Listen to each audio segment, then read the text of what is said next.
한강 베낀다고 14억 유로나 쓰셨는데 그거 다 물거품 된 거 아닌가요? 여기 막 파리 기자회견을 마치고 한강을 비교하러 한국에 입국한 기자가 있습니다. 한강의 기적의 의미를 깨닫고 연신 감탄하고 있는데요. 이 기자가 보고 느낀 바가 무엇인지 오늘 사연을 바로 시작하겠습니다. 안녕하세요. 저는 미국 맨하튼에 살고 있는 마야라고 합니다. 우선 사연을 시작하기 전에 저는 한국의 덕을 많이 본 사람이라 한국을 정말 사랑한다는 걸 말씀드리고 싶어요. 그 이유는 곧 말씀드리겠습니다. 아무튼 저는 국제사회부에서 근무하는 기자인데 이번에 올림픽 관련 취재를 위해 정말 극적으로 한국에 다녀올 수 있었어요. 사실 처음엔 제가 파리 담당 기사를 써야 해서 파리에서 취재를 했었는데 간절하게 빌면 이루어진다고 기적적으로 한국에 다녀왔죠. 서두에 한국 덕을 많이 봤다고 했던 이유는 바로 제가 한국 기업의 주주거든요. 아참 한 주만 있어도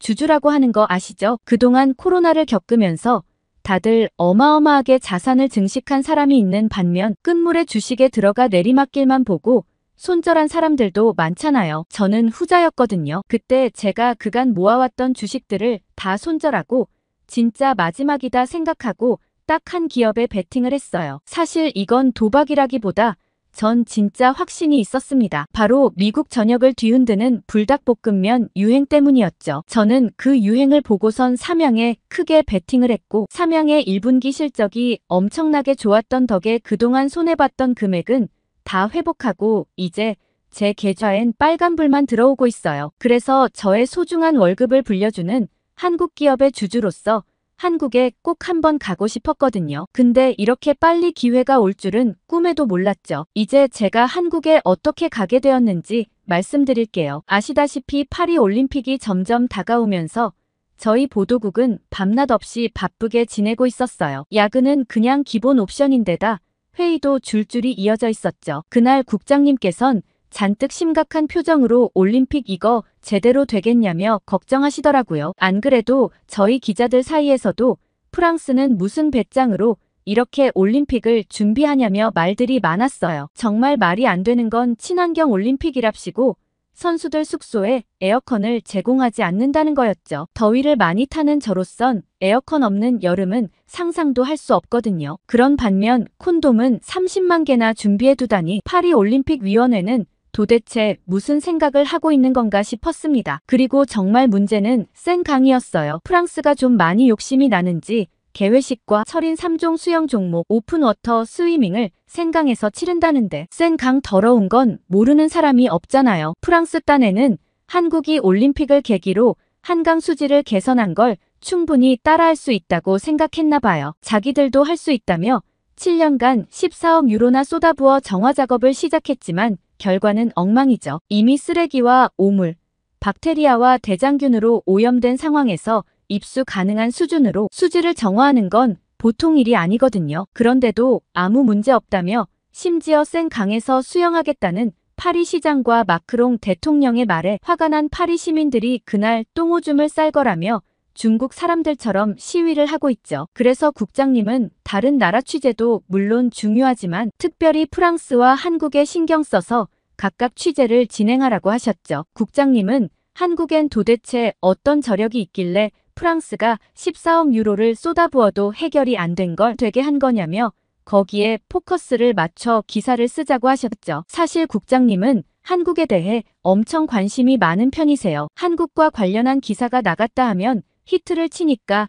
그럴 수밖에 없죠. 시청자들이 시청률과 실시간 검색어로 반응을 보이니 저희 같은 사람들은 거기에 맞춰 새로운 뉴스를 업데이트하고 알릴 의무가 있잖아요. 아무튼 저는 국장님의 말을 듣고 가슴이 두근거렸습니다. 한국에 갈 수 있다니 정말 좋은 기회였죠. 제 계좌를 파란불에서 탈출시켜준 불닭의 나라 한국을 가보는구나 싶었고 회의가 끝나자마자 국장님께 달려가 제가 한국에 가겠다고 했죠. 한국 기사가 물론 흥행하는 편이긴 했지만 파리 올림픽이니만큼 프랑스에 가고자 하는 사람들이 더 많을 거라 생각했거든요. 그러나 국장님은 이미 내정자가 정해졌다며 단칼에 파리로 가라고 하셨습니다. 회의 끝나자마자 국장님께 간 건데 도대체 그 사이에 누가 제 자리를 빼앗았나 싶어 살짝 짜증이 났어요. 한국에 갈 수 있는 좋은 기회였는데 너무 아쉬웠죠. 탕비실에서 아쉬운 마음을 가라앉히려 얼음을 아득바득 씹어먹고 있는데 마침 저와 친한 촬영 감독인 제이크가 들어왔습니다. 감독님이랑 친해진 계기도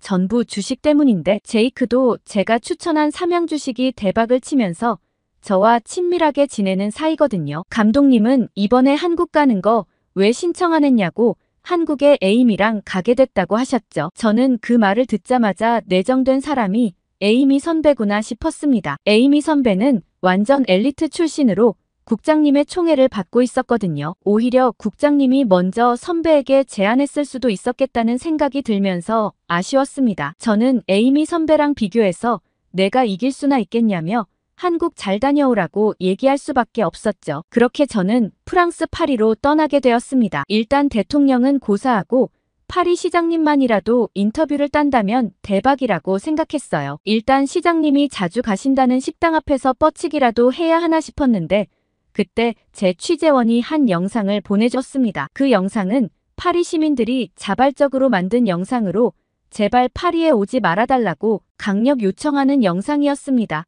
한두 개가 아니라 유명 유튜버부터 일반 시민들까지 엄청난 속도로 파리 올림픽에 반대하는 영상이 올라오기 시작했습니다. 저는 일단 이걸 먼저 취재해야겠다 싶어 파리에 살고 있는 유명 유튜버 실비아와 컨택을 시도했어요. 센강 근처에서 만나기로 했죠. 실비아와 만나기 전 저는 센강을 둘러보기로 했어요. 그렇게 많은 돈을 들였는데 설마 조금은 달라진 게 있지 않을까 하는 일말의 기대를 갖고 촬영을 시작했습니다. 그런데 전 깜짝 놀랄 수밖에 없었어요. 7년간 14억 유로라는 천문학적인 돈을 썼다는데 그 돈은 그냥 증발해버린 걸까 싶을 정도로 센 강은 여전히 냄새나고 더러웠습니다. 저 물에서 경기를 해야 하는 선수들은 도대체 무슨 죄일까 싶었어요. 사전 조사한 바에 따르면 4월달 검사 결과 이미 기준치를 초과하는 대장균과 장구균이 검출되었고 비가 오면 센 강의 오염도가 더 심해진다는 현지 언론의 보도도 있었습니다. 특히 올림픽이 개최되는 기간은 비가 내릴 가능성이 높은 계절이라 센 강 오염은 피할 수 없는 이슈라는 생각이 들더라고요. 아무리 봐도 여기서 경기를 하기엔 무리가 있어 보였습니다. 그러니 시장도 경찰청장과 23일 날 수영하겠다 해놓고는 막상 날짜가 다가오자 선거가 끝난 다음으로 미루는 모습을 보인 거겠죠. 이렇게 손바닥 뒤집듯 말을 바꾸는 정치인들은 최악이라는 생각이 들었습니다. 아무튼 센 강 촬영을 마무리할 때쯤 실비아와 약속 시간이 다 되어갔고 실비아는 오히려 이런 취재를 해줘서 정말 고맙다고 얘기했습니다. 그렇게 저는 센 강 근처를 따라 걸으며 파리 시민들이 이렇게까지 화난 이유에 대해 들을 수 있었습니다. 실비아는 파리가 전혀 올림픽을 개최할 준비가 안 되었다고 했어요. 파리 당국은 대학생 기숙사를 올림픽 관계자들에게 제공하려고 생각할 정도로 주먹구구식으로 운영하고 있다고 했죠. 게다가 올림픽 기간이면 아마 파리 주요 관광지의 소매치기가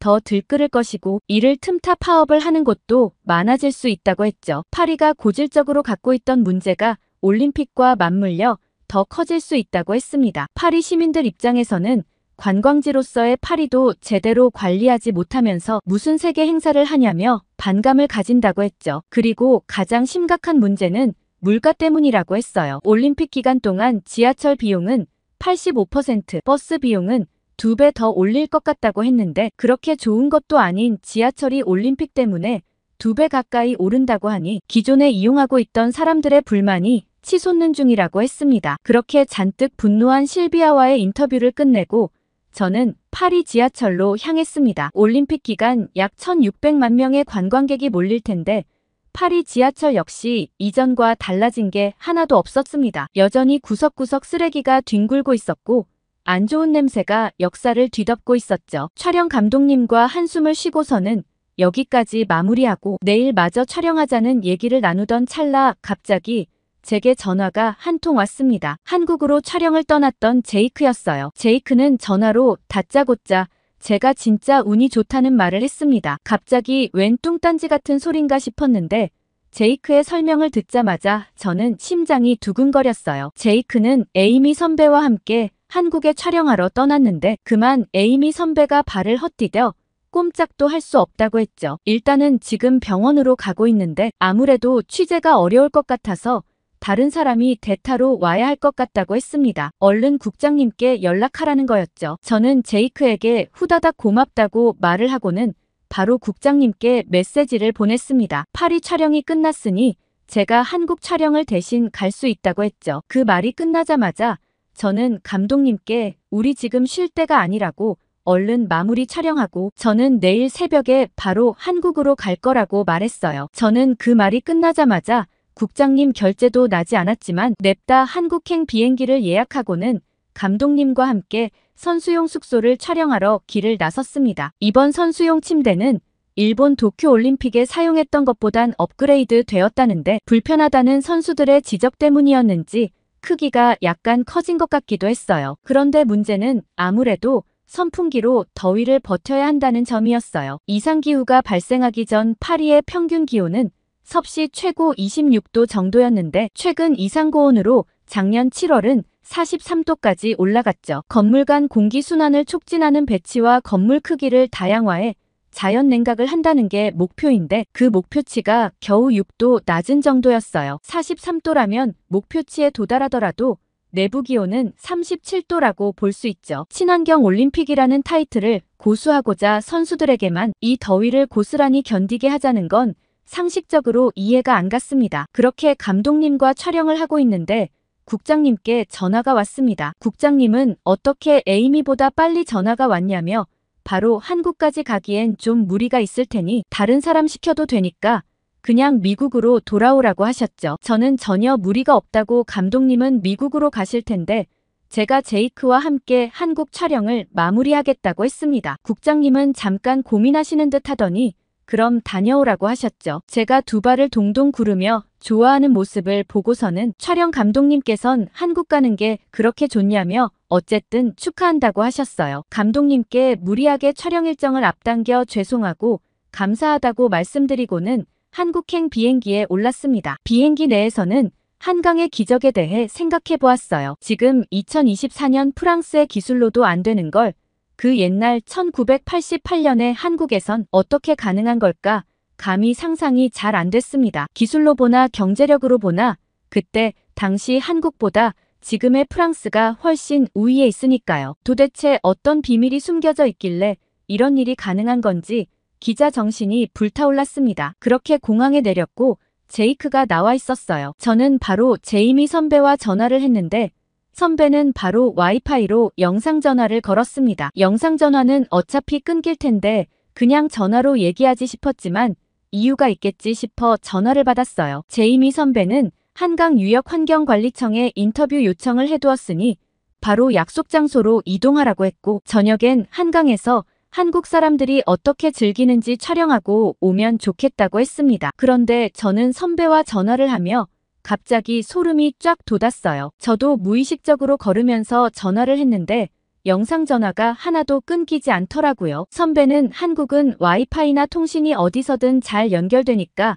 궁금한 거 있으면 바로바로 물어보라고 했어요. 전화나 메시지보단 화면으로 직접 보여주면서 얘기하면 더 알기 쉬우니 영상통화를 걸라고 했죠. 저는 이렇게 인터넷이 속 시원하게 잘 되는 건 처음 봤다며 엄지를 치켜 올렸습니다. 제이크는 촬영 감독으로 진짜 여기저기 다 불려가 봤지만 한국 인터넷 속도는 따라올 곳이 없다고 했어요. 나중에 지하철 가면 더 놀랄 거라는 의미심장한 얘기를 하고서는 바로 택시를 불러 인터뷰 장소로 향했습니다. 그런데 택시 기사님의 내비게이션이 좀 이상했어요. 바가지 씌우려고 그런 건지 경로가 계속 바뀌더라고요. 처음엔 그럴 수 있지 싶어 넘어가려고 했는데 한두 번도 아니고 계속 경로가 바뀌니 참지 못해 아저씨께 번역기로 돌아가지 말고 그대로 가달라고 얘기했어요. 아저씨는 번역기를 듣고 의아한 눈치셨어요. 번역이 잘못돼서 못 알아들은 건가 싶었지만 이 번역기는 어디서든 안 통한 적이 없었기 때문에 분명 제대로 알아들었을 거란 생각이 들었습니다. 그래서 이렇게까지 하긴 싫었지만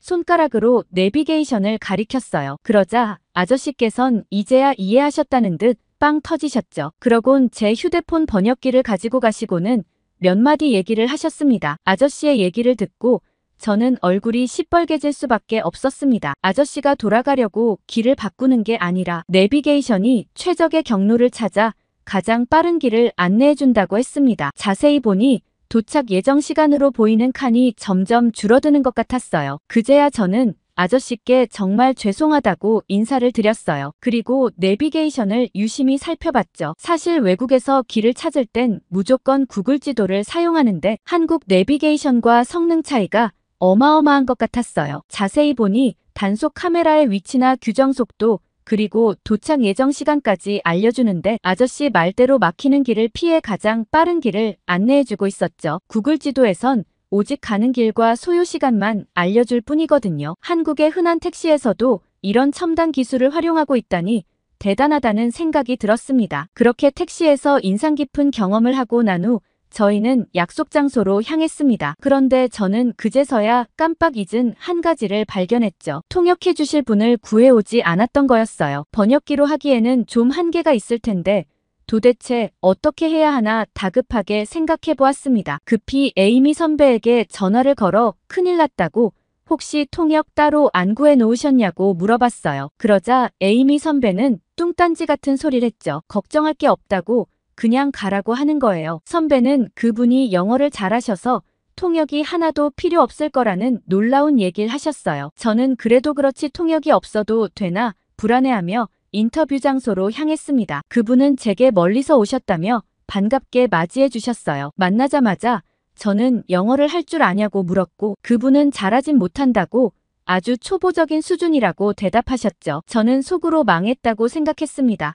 한강의 기적을 주제로 88 올림픽 때 한국이 어떻게 수질을 개선했는지에 대해 얘기하려면 꽤나 복잡한 단어를 써야 할지도 모르는데 스몰 토크 정도 하는 사람과 대화가 이어질지 걱정이었습니다. 그런데 저는 인터뷰를 진행하면서 그분께 좀 따지고 싶었어요. 분명 잘하지 못한다고 하셨는데 영어 실력이 매우 뛰어났기 때문이죠. 나중에 인터뷰 후에 이렇게 잘하시면서 왜 못한다고 하셨는지 물어보자 한국 사람들은 대부분 다 이 정도는 할 수 있기 때문에 잘하는 편이 아니라고 겸손하게 얘기하시더라고요. 저는 이 정도 실력이 보통이라는 한국 사람들의 영어 실력에 한 번, 이분의 겸손한 태도에 두 번 놀라고 말았어요. 아무튼 유창한 영어 실력 덕분에 인터뷰는 수월하게 진행되었습니다. 한강은 1960년 이전만 해도 매우 깨끗했다고 했어요. 하지만 급격한 근대화와 산업화가 시작되면서 한강의 수질은 심각하게 악화되었다고 해요. 아무래도 수백만 명이 모여 사는 도시였기 때문에 강물을 깨끗하게 회복하는 일은 쉽지 않았다고 했습니다. 하지만 1988년 서울 올림픽을 계기로 정부는 한강 개발 사업을 통해 한강에 댐을 설치해 수위를 조절하기 시작했다고 했어요. 그리고 한강 고수부지일대를 공원으로 조성하고 올림픽대로를 착공해 공항에서 잠실 주경기장까지 빠르게 이동할 수 있도록 만반의 준비를 했죠. 그 이후에도 꾸준히 국가 주도의 환경 개선 프로젝트를 통해 한강 상류를 그린벨트로 묶어 개발을 제한하고 오염 유입을 차단하는 많은 노력을 기울였다고 했습니다. 그런데 저는 들으면서도 잘 이해가 가질 않았어요. 사실 그 정도의 노력은 프랑스에서도 하고 있다는 생각이 들었거든요. 제가 그렇게 반문하자 그분께선 사실 이건 원론적인 얘기고 진짜 비결은 따로 있다고 했어요. 저는 두 눈을 번쩍이며 그분의 이야기에 집중했죠. 하지만 막상 그 비결을 듣고 어처구니가 없었습니다. 바로 시민들 때문이라는 거였죠. 시민이 무슨 대수라고 그게 그렇게 달라질 수 있는 건지 이해가 안 갔어요. 그러자 그분께선 절대 시민들의 힘을 우습게 보면 안 된다고 했습니다. 올림픽 개최를 위해 서울 시민들이 똘똘 뭉쳐 환경파수꾼을 자처했다고 했어요. 그리고 오염을 막기 위해 쓰레기를 줄이고 직접 나서서 한강 근처를 청소하는 일도 많았다고 했죠. 시민들의 노력이 없었다면 한강도 지금 생강이랑 다를 바가 없을 거라고 했습니다. 생강도 지금 그렇게 더러운데도 오히려 시민들이 거기다 똥 싸고 오줌 쌀 거라는 말을 서슴없이 하지 않냐고 했어요. 게다가 그렇게 더럽게 쓰는 사람은 바로 파리 시민들이라고 했죠. 저는 그 설명을 듣는데 머리가 띵하고 울렸습니다. 서울과 파리 시민의 결정적인 차이를 하나 더 찾았죠. 한국 사람들은 88 올림픽 개최라는 하나의 목표를 두고 힘을 합쳐 한강을 깨끗하게 하기 위해 노력하는 반면 파리 사람들은 되려 오지 말라고 영상까지 만들어 올리고 있었죠. 답은 한국 사람들의 시민의식에 있다는 걸 느끼게 되었습니다. 그렇게 인터뷰는 마무리되었고 귀한 시간 내주셔서 감사하다고 얘기했어요. 그런데 그분께서 갑자기 제게 질문을 한 가지 했습니다. 원래 메일을 주고받았던 에임이라는 분은 왜 안 오셨냐고 했죠. 저는 한국엔 도착했는데 다리가 심하게 삐어서 걷기가 불편하다고 얘기했어요. 그분은 혹시 시간이 되면 한의원을 한번 가보라고 하셨어요. 보통 한국 사람들은 정형외과도 가고 한의원도 간다고 하더라고요. 저는 그냥 매일 몇 통 주고받았을 뿐인데 이렇게 다정하게 챙겨주는 마음이 참 따뜻하다고 느끼며 제이크와 한강으로 이동하기로 했습니다. 제이크가 막 택시를 잡으려는데 저는 지하철로 한번 가보자고 했죠. 파리 지하철 요금 인상하는 것 때문에 파리 사람들 민심이 엉망인데 한국 지하철은 어떤지 좀 궁금하다고 했어요. 그런데 저는 지하철에 들어서자마자 제이크에게 바로 촬영을 부탁했습니다. 이게 정말 기사거리라는 생각이 들었죠. 한국 지하철은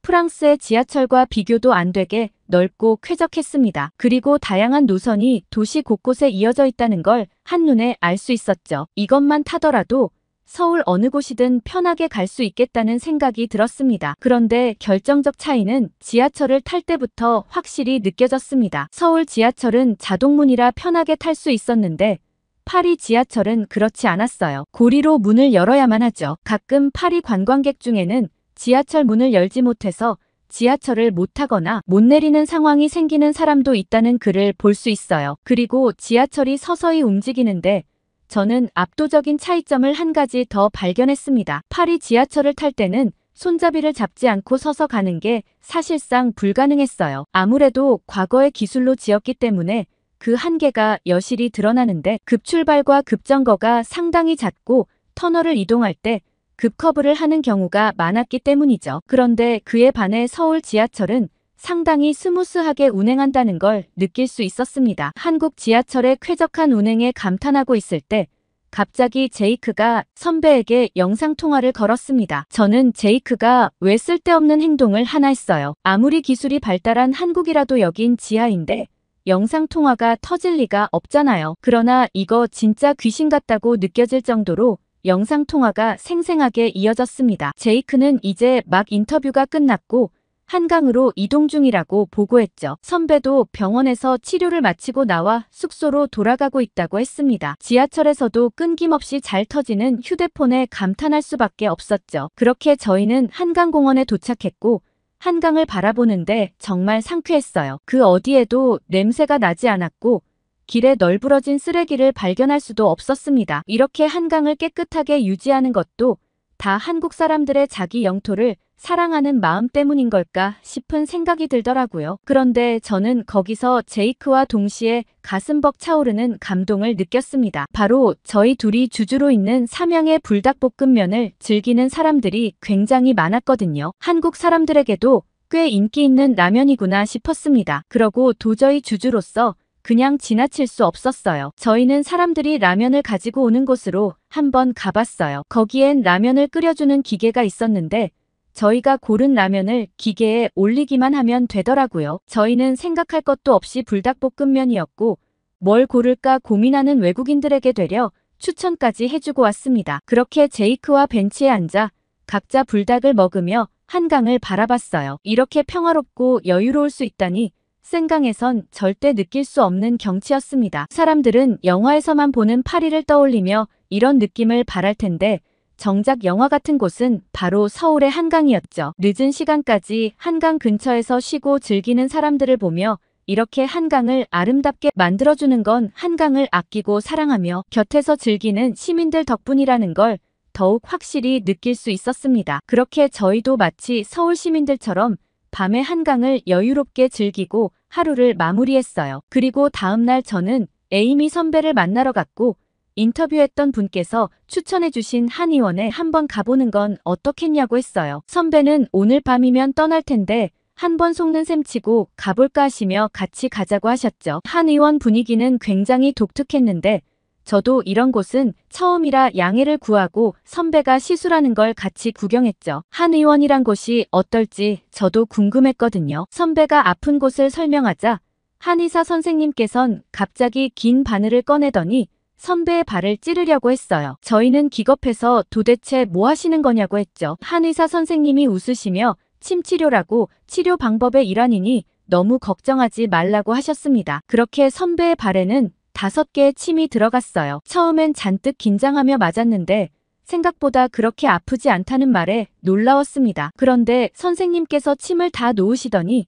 한번 걸어보라고 하셨어요. 아니 방금 절뚝이며 들어온 사람을 걸어보게 하다니 무슨 속셈이지 싶었지만 선배의 반응에 두 눈이 휘둥그레졌습니다. 선배는 전혀 절뚝이지 않았으며 훨씬 안 아프다고 했어요. 이렇게 한 방에 효과를 보이는 치료가 있다니 저는 놀라지 않을 수 없었어요. 이 한의원을 그대로 미국에 열고 싶었죠. 아무튼 선배는 침 치료가 끝난 다음엔 침이 꽂혀 있을 때만큼은 아니지만 훨씬 개운해진 다리로 나올 수 있었습니다. 저희 모두 한국은 말 그대로 어마어마한 나라였다며 혀를 내두를 수밖에 없었죠. 그렇게 저희는 다시 미국으로 향하는 비행기를 탔고 비행기에서 저는 조심스럽게 지하철도 같이 기사로 쓰면 어떻겠냐고 제안했어요. 선배는 그것도 좋은 생각이라며 저를 칭찬해 주셨어요. 게다가 취재 결과를 보고 국장님께서는 매우 만족스러워 하셨고 파리의 센강과 한국의 한강을 주제로 칼럼까지 쓸 기회를 받게 되었습니다. 저는 이 주제를 받자마자